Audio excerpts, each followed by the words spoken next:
Hey guys, my name is Steli Efti. I'm with Close.io, and I want to talk about SaaS sales and what kind of a sales approach and sales attitude you should take if you're selling SaaS products. So I was just talking to a young SaaS sales guy, and he was saying, Steli, what kind of an approach should I take when I sell sales software as a service, SaaS products? Should I be like all aggressive Wolf of Wall Street, or should I be all like chill, relaxed, social worker slash nice teacher that just gives information and is totally hands off? What's the right mix? What's the right attitude? What's the right energy when you're actually selling SaaS products? Wolf or lamb, right? Let's examine the question because I think it's a pretty excellent one. So number one, you definitely don't want to be a wolf. You don't want to be a wolf of Wall Street because when you're a wolf, what you are is basically you're utilizing or you're practicing hostile strength. What I mean by that is that you are going out in the world with strength, with clarity, with confidence, making people do what you want them to do. So that's definitely the strength part of it. But you're coming from a hostile place. You're coming from a place that's me. I want to take advantage of you. I want to take things away from you. I want you to be the victim of my desires and my needs. You're going out there and you don't really care if what you're selling is something that's good for people or not. All you care about is your own needs. And you're trying with brute force to pressure people into doing what you want them to do because you're a lot stronger than them, and you're a lot more scary, you know. And because people are scared and intimidated, and because you seem really strong, you're pressuring them into decision-making process. Why is that a bad idea in SaaS? Well, it's a bad idea because in SaaS, usually you're selling subscription products that people can cancel and businesses can cancel. And it doesn't really help you to pressure somebody into a decision if they then cancel 30 days later, right? You've accomplished exactly nothing. All you've done is you've created a lot of work, a lot of energy. It took money to actually, get that lead, and then it took hours of the sales guy actually calling them and emailing them and closing them and pressuring them into the deal. And then it took time to probably onboard them and give them support, and then they leave after 30 days, after one payment of like $250. It's not worth it. Besides it not being worth it to be a wolf, it's also not really healthy for you because being an asshole is just not, it's not the greatest kind of person to be. It's not really going to be great for your quality of life. I really don't advise you to be that kind of a person.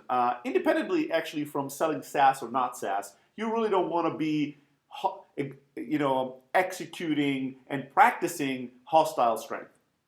Now, the other extreme is being a lamb, being like a nice little teacher, social worker, somebody that's super nice, flower power. I'm just going to sit here and do anything you want, dear customer. And I'm just going to give you information, be completely passive, and have like no point of view, no opinion, no clarity, no level of influence or leverage over you.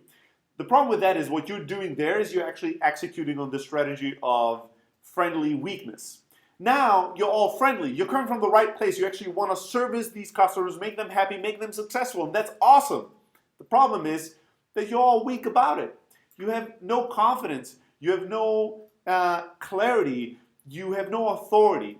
And the problem is that not only do people don't like buying from people that are weak and lack authority, lack clarity and confidence, people don't really like to make decisions and trust their money into a business that employs a lot of really weak people. But also, a lot of times people will take advantage of that weakness. They will now all of a sudden, it will create this dynamic where they turn into hostile people that practice hostile strength, and they're going to becoming wolves and take advantage just out of the social dynamic of the interaction and make demands and push you to give them a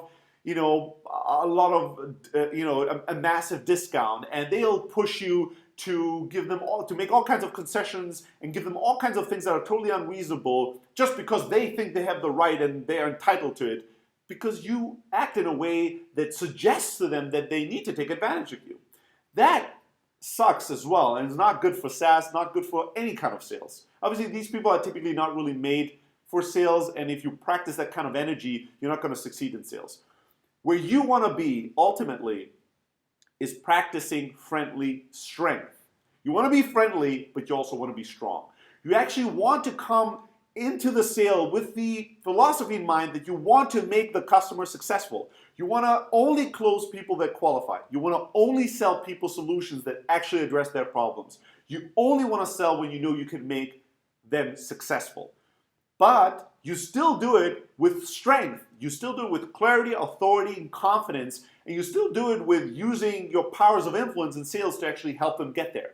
So the best model to think about this in terms of like who is friendly and strong is good parents.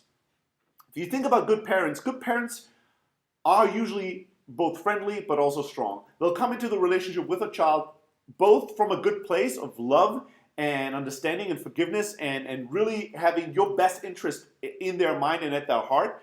But they also come into the relationship with strength and authority. Not like saying, wait, maybe you might not want to stick that big knife into your head, right? They're not saying that. You're coming in with full clarity as a parent and saying, put that knife down right now. All right, now step down that chair and come over here and let's see what we're going to do next. You want to be like really executing authority from a loving place because you have that best interest in mind, but still from a place of authority. And a lot of times when you sell very technical products, the people you interact with, your prospects, they don't know anything about your product. They don't know anything about your technology. They more likely or not don't really know if they should buy or not. They don't have the wealth and depth of information that you have because you've interacted with thousands and thousands of people in that market in relationship with your product. So naturally, when you come into the relationship, you need to figure out should they buy or not. But once you've decided that they should and they're a good fit, you're not wishy-washy. You're telling them you need to buy, and you're telling them which plan to buy. You need to be on this plan, and here's how you're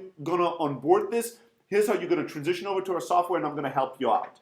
You're gonna give directions and give clarity and communicate confidence because that's what people love. That's what people resonate with, and that's how you're gonna actually drive real results for the business, drive sales and sustainable sales that are gonna keep on coming again and again and again, and people that are gonna be happy and successful with your SaaS business forever. I'm a big fan of friendly strength in all scenarios in life. I think that's the best place to be in. Have people's interest in their mind, trying to make people happy and successful, but also coming in to the relationship with other people with strength and clarity and confidence. I think that's when you can be maximum impactful and influential and really make a difference in people's lives. Because we all lack way too much clarity. So here it is. What should you do? What kind of approach should you take when it comes to SaaS sales or any sales at all? Friendly strength. Keep that in mind.